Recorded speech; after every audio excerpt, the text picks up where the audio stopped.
Google. Let's go get him again.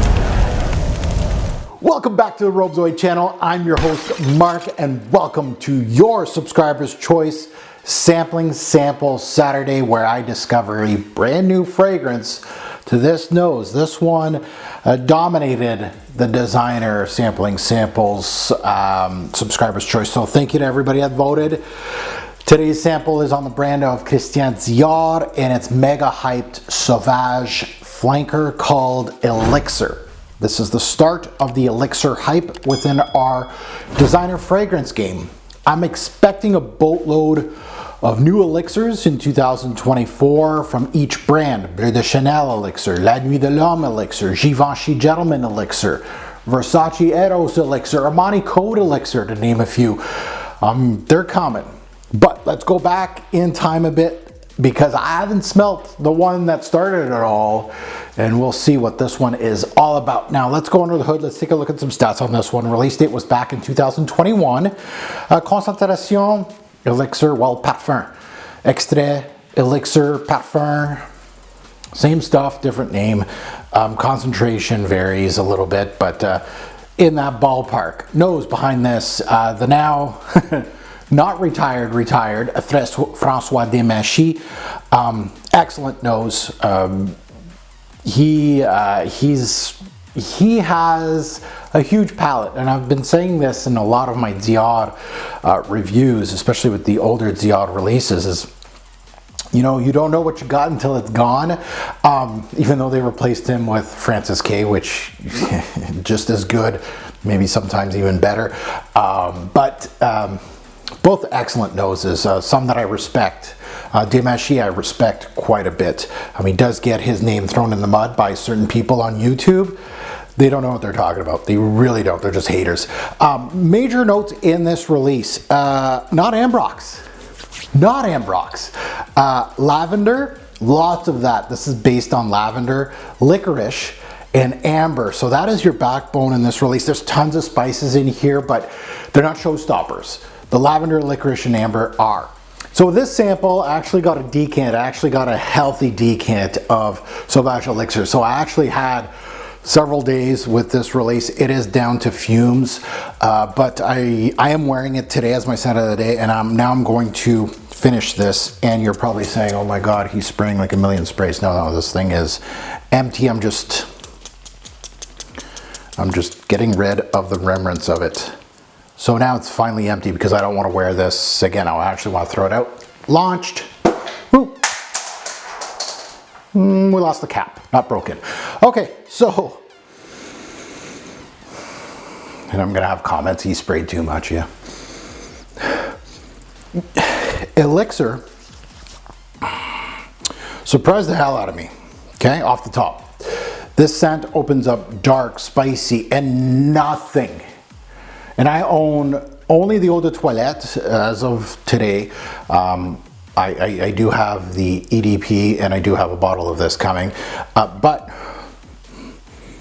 this opens dark, spicy, and nothing like the Eau de Toilette I own. The Eau de Toilette I own, I'm sorry, where's my trash bin? I would take the bottle. Garbage. It's garbage. Can I say it again? It's garbage. Eau de Toilette is absolutely terrible. It is by far one of the worst blueies in the game.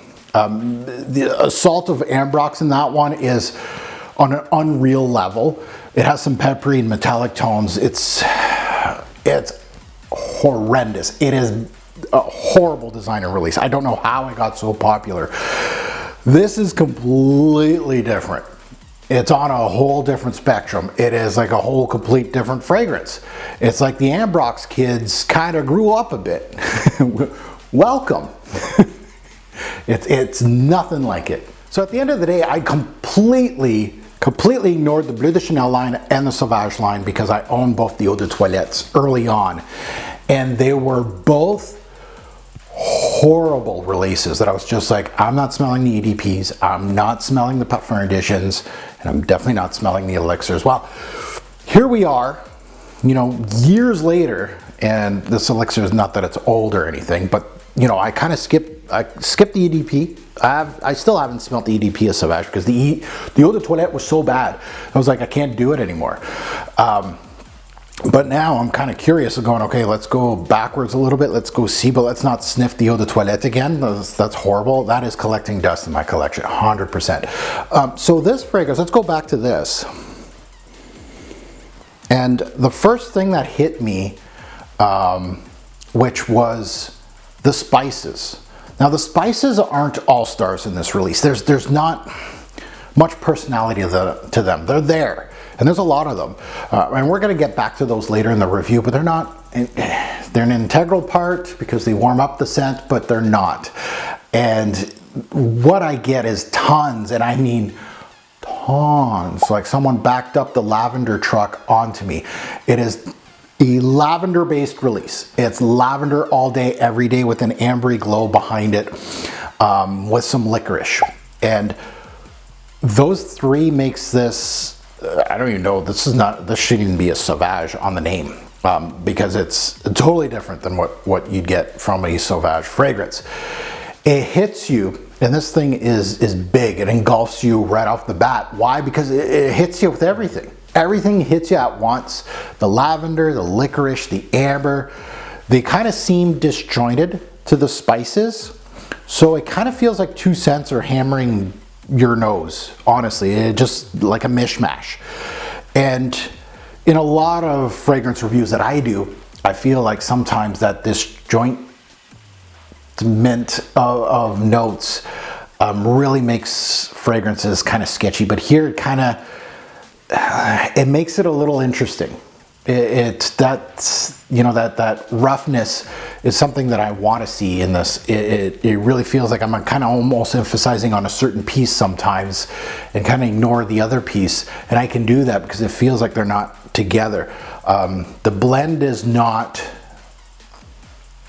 I want to be careful with my words, but it's not as smooth as it could be. Now, the lavender itself brings me immediately to Maurice Roussel type of lavender, and I'm talking about this thing, Bond Number 9's New Harlem. So all the little kids out there that are checking out Sauvage Elixir reviews and stumbled upon mine randomly, this old guy talking, and not gushing over Elixir, it feels like Demachy has stole a little bit of New Harlem in here, because it smells like Roussel's lavender that he utilized also in here, Michael Jordan Legend. Like, this is a $20 bargain bin fragrance, and the lavender in here smells like that, and I'm smelling a lot of that, and it's a caramelly, syrupy lavender. New Harlem, MJ Legend, Rocha Man, pick your poison. It's funny how things go back into style from the past. That's immediately where this brought me, and but it's here. And that portion I absolutely love. I like it because New Harlem is one of my favorite gourmands of all time. Now, I'm not saying this is gourmand at all, but it does have that ambery glow to it. It has that syrupy glow to it, and it's actually really good. But I think Demachy stole a little bit of Roussel in here to make it dark and sweet. Now the spices, nutmeg, cardamom, cinnamon, all wrap themselves up around this ambery lavender thing that really brings warmth to the scent, darkness to the scent. It brings a little bit of edge to the scent, but none of them really stand out.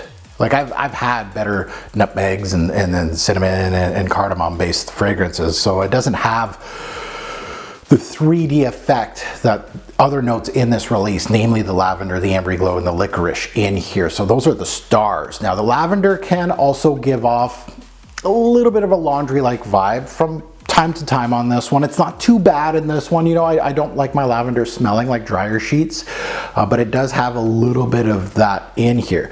Now the licorice might be the X factor in this release. Like, I really want to say the lavender is the X factor, but the licorice here is probably the second and arguably the first most interesting part of this fragrance. It reminds me a bit of the use of it in Lolita Olympico Masculin. This is my limited edition bottle, so it doesn't look like the original bottle, but a little bit of that.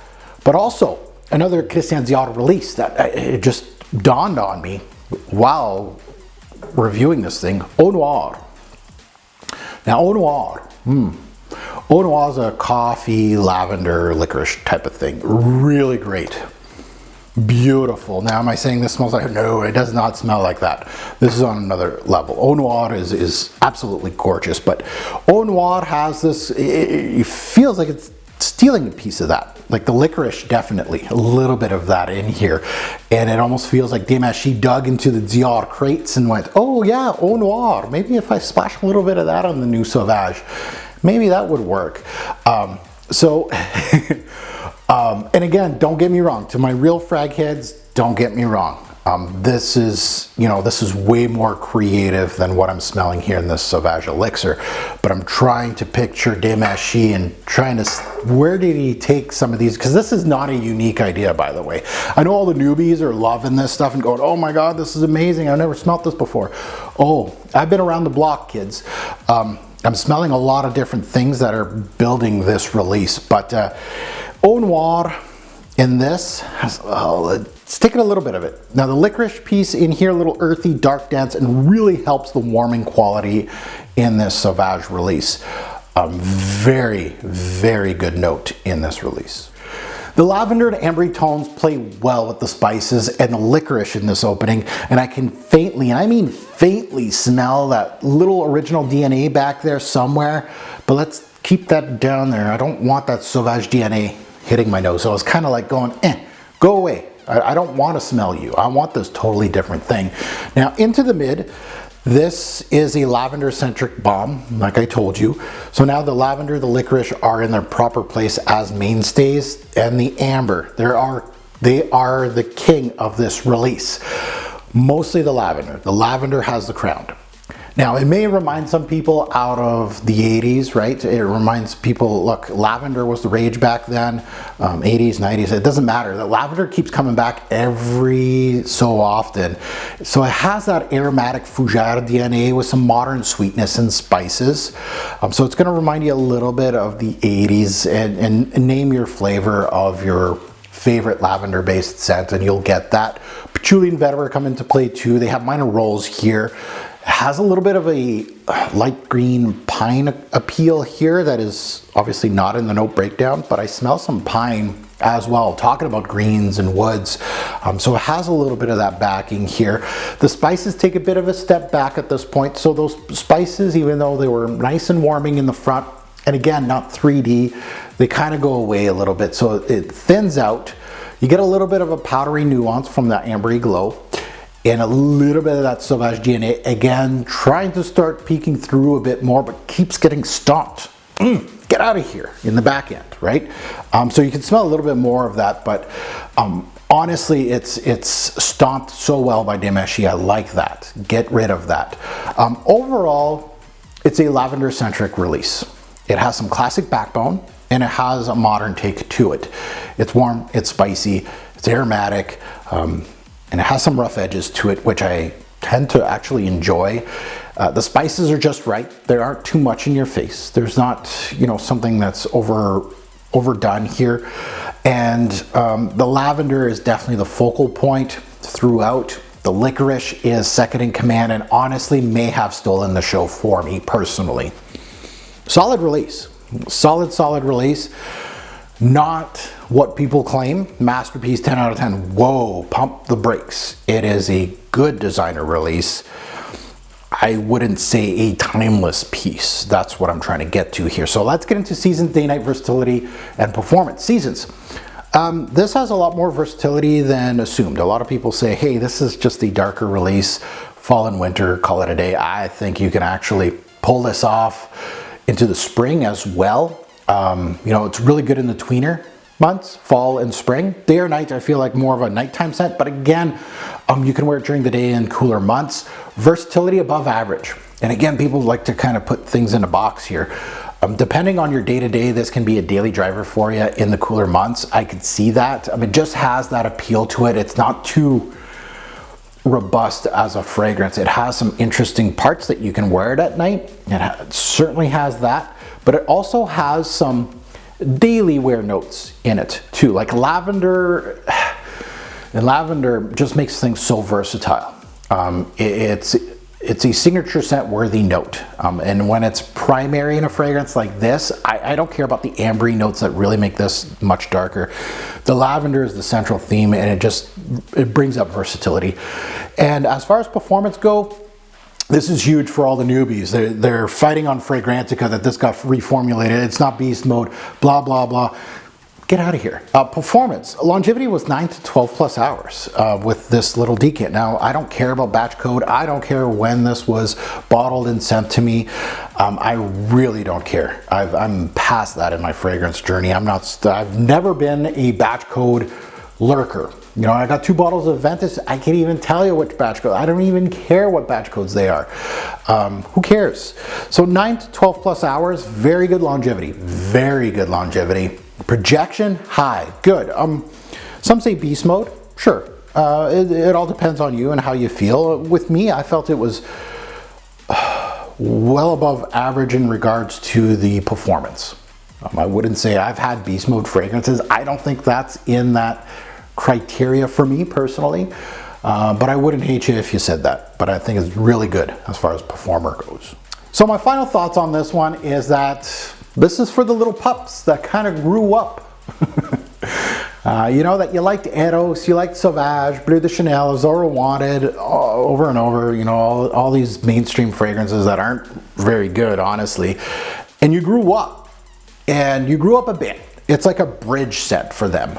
The pups are already clamoring about performance. Is it reformulated? They're fighting each other on social media. I don't know what to say about that, but the early years of being a frag head, eh? But anyway, it's pricey for what you get. And that's just from a guy that owns thousands of fragrances, you know, I can value something in my head. It's not worth the price. It is, you know, it reminds me of a lot of fragrances. Again, there's some high-end Eau Noire, New Harlem that it reminds me, but Eau Noire and New Harlem are better scents than this. And they are honestly getting close to that price range, if not, if you can get at discounters. So it's pricey for what you get, honestly. And what they added are from other designer scents. Sprinkle a little Dracal Noir here with some Michael Jordan Legend there, and perhaps a little Lolita Olympica with a little Sauvage. And this is what you get. Obviously, price depends on your wallet and how thick your wallet is. But this isn't a new idea. It's not a masterpiece. It's not a 10. I'm not going to give it a 10. Honestly, it's not sniffing a 10 at all. It's just what it is. It's a solid designer scent. It reminds me of like solid designer scents like La Nuit de l'Homme when it first got released. It reminds me of that kind of stuff. Is it going to be a thing of legends? Maybe in our little fragrance community, but you know, it ain't no Le Mal, Acqua di Gio. These are things that have stood the test of time and still going strong in sales. So this is a solid designer scent, and it's not a showstopper, but if you look at it, you know, 30 years from now, I don't know, I don't see it. It's just good. However, good points. This isn't Sauvage. It's not even close. Well, no, it has a little bit of it in it, but I was really rooting for the other notes to kind of push the Sauvage DNA, and they were. And I was like, go, do it, get rid of it. My nose doesn't like that, and did a great job on it. So props to Demachy. This is probably one of his last releases for the brand of Dior. It kind of shows like his penmanship. It shows that he can, I don't know, I'm probably the only one that really correlates this fragrance with this and this. And I don't mean that in like any way, shape or form that it's, you know, oh, this is like Eau Noire. No, this has a cult following for good reason. This is some good stuff. It has those, I just smelled that. That's so good. And comparing it to, I can't compare Eau Noire to Sauvage Elixir. No. That stuff is great. So if I had to give it a score, and you know, as much as I hate the Sauvage DNA, I absolutely hate it. This release was, you know, I wasn't grinding my teeth trying to like it. No. First sniff, I was like, oh, no, this is completely different. Like there's no, like I was trying to find the Sauvage, and it was like I was looking for it, the Sauvage, and I found it, but it was just perfect volume on it, just perfect volume. And that's what I like about this one. So, you know, I don't hate fragrances just to hate them. I'm not gonna bash, you know, hype beasts in the fragrance community. I'm very level-headed, right? I'm calling this what it is. Not a masterpiece, not 10 out of 10. Who cares about performance? Who cares about compliments? Because that's what the bros do. It's a compliment beast. It lasts for weeks on my skin. It lasts weeks on my clothes. Well, yeah, everything lasts weeks on your clothes. Spray stuff on your clothes. You'll see it'll last.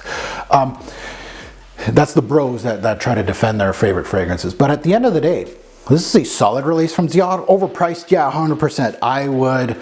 This would be a great release if it was eau de toilette pricing. They're kind of going crazy with the pricing here that you almost have to think twice and go, you know what?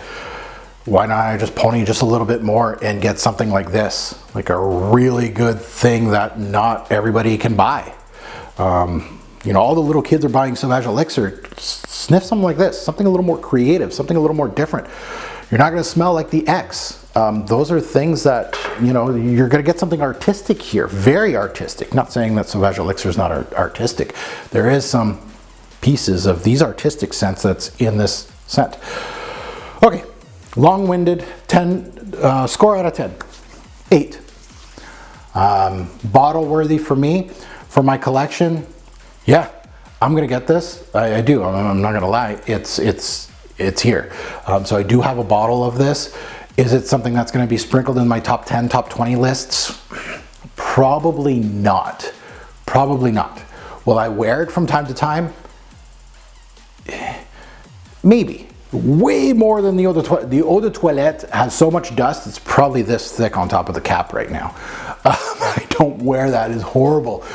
And this release piques my interest in going a little backwards, and I'm probably going to regret that because it's probably going to get worse. But I'm going to try out the EDP, the Parfum edition of Sauvage, and get like the whole line, as I'm a collector, if you didn't know, and see where it goes from here. But a solid 8 out of 10, a really good designer release, nothing crazy, but solid. And now it's your turn because I've mumbled quite a bit. I've spoken a lot. This is a long video probably. I'd love to see your comments down below in regards to this release. What do you think? What are you rating this fragrance? Do you agree? You disagree with me? I will not remove comments that disagree with me now. Just letting you know, you can go against the grain. I'm not looking for cosigns. But I absolutely love when people say their own thoughts on a fragrance, and I hate these kind of popular fragrances because it brings in some childish stuff, right? Not a fan of that. But at the end of the day, a great pour fragrance will make a lasting impression. Choose your scent wisely. Thanks for watching, YouTube. Have a good one.